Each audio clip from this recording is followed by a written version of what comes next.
Have you seen this youth ATV at your local farm and Fleet and Farm, Tractor Supply, or Tyson's and wonder, is that a ripoff? 1,500 bucks? Good deal? Bad deal?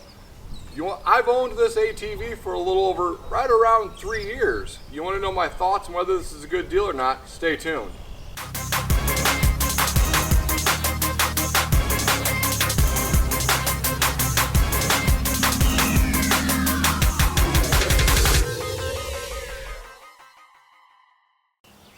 Welcome back, everybody. It's true. This is our third summer I've owned this ATV for the kids. It's a Coleman. It's a 125cc unit. Now, when I first bought this, I really didn't know anything about ATVs other than like maybe the one I had. But like, was 125 too much for a kid? Is it too little? I wasn't really sure. After 3 summers of owning this, we're going into our third summer. Would I buy this ATV again? 100% yes, I would. And in fact, now that my daughter's starting to drive it as well, I'm not sure that I wouldn't go buy a second one. So let's just jump into the cost. Nowadays, when you look at this, when you go in any of those farm stores, that's where I see them for sale mainly. They're listed like $14.99, $15.99, so roughly right around 1,500 bucks. When I got this one 3 summers ago, it was on sale for $9.99, so $1,000. So the price of it's gone up 50% in the last couple of years. But oddly enough, I think the price of everything's gone up about 50% in the last couple of years. So what else would have I bought instead of this? Maybe the Polaris version.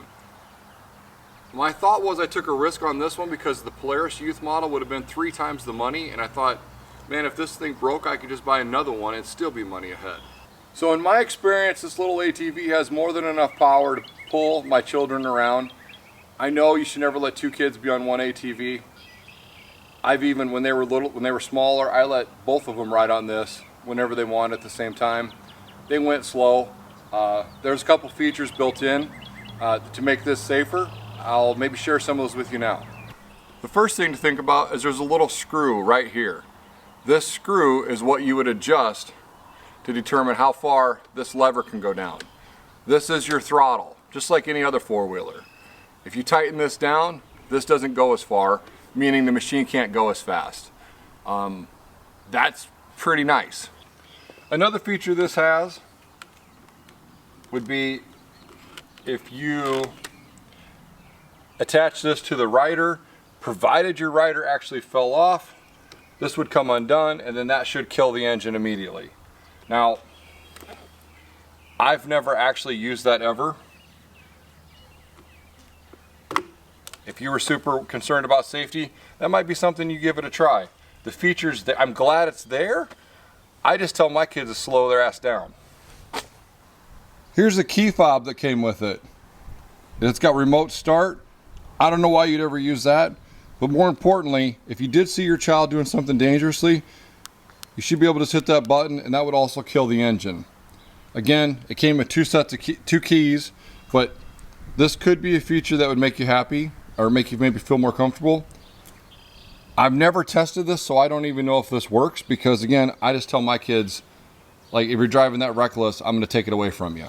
So Shawn, with this ATV, have you ever had any issues whatsoever? I've had one issue.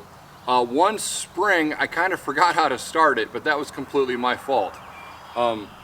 Up here is all the buttons and everything you'd expect to be able to start it, which I'll show you how to do that here shortly. But I was like, the engine just wouldn't turn over, and I'm like, there's got to be a choke on this thing somewhere. I didn't know where it was, so I had to go Google it, and then eventually, now that I found it, starting a cold engine on this thing, we don't have any issues. It just starts. So if you own this machine and you have problems, I'd love to hear about it, so at least maybe I could prevent something on my side, but we don't have any of those problems. Let me show you how do you start this thing now.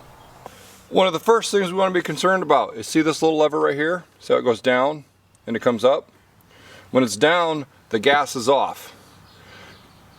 You need to make sure this lever is parallel with this. That tells you the gas is on. If that is not set right, this thing will never start. The other lever I wanted to show you, see this black lever right here? That's the choke. Choke is on, choke is off.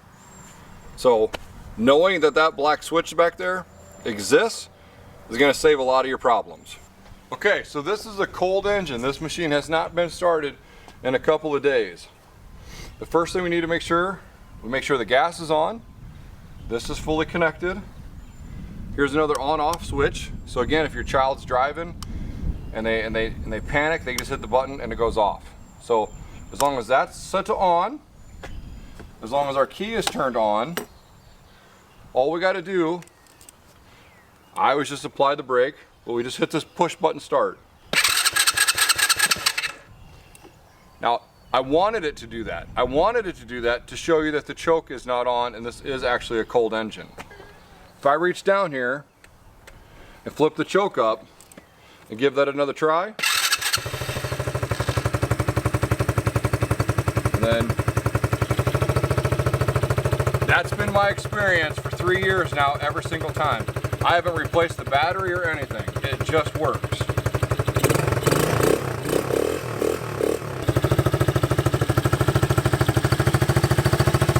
The last thing to show you is this gear pedal here. That's your shifter. Right now you can look at the screen here. I don't know if you can see that, but you can see that, hopefully you can see that it's in neutral. Simply by hitting this down, it's now in drive, back to neutral, or reverse.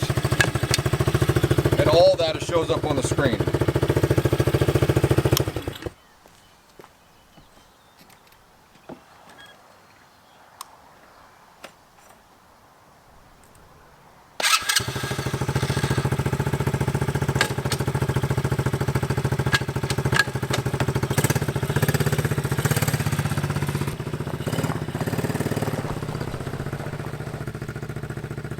Yep.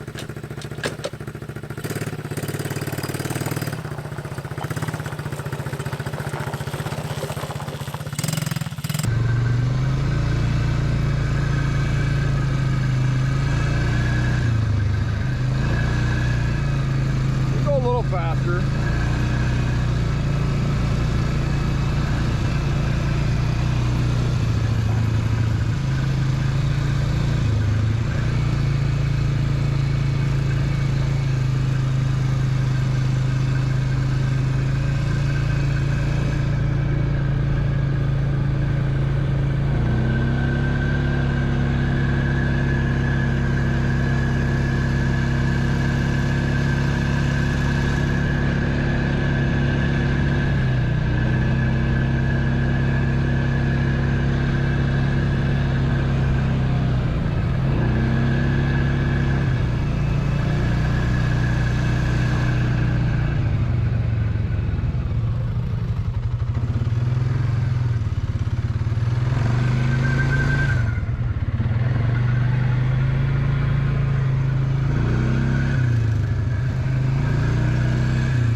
So would I buy this machine again? 1000%. I wouldn't even hesitate against it. If you're on the fence about getting a small ATV, man, I haven't had any problems with this. And you know me, I always try to give you like an absolute no BS answer. If you have any issues, let me know. But versus spending $4,000 or $5,000 for more of a name brand, yeah, I would just pull the trigger on this guy. So I don't know. I hope that this has been helpful for you if you're trying to make a purchasing decision. I wish this video would have existed when I made this, just to at least make me feel a little bit better. But thanks for watching our video, and we'll see you next time.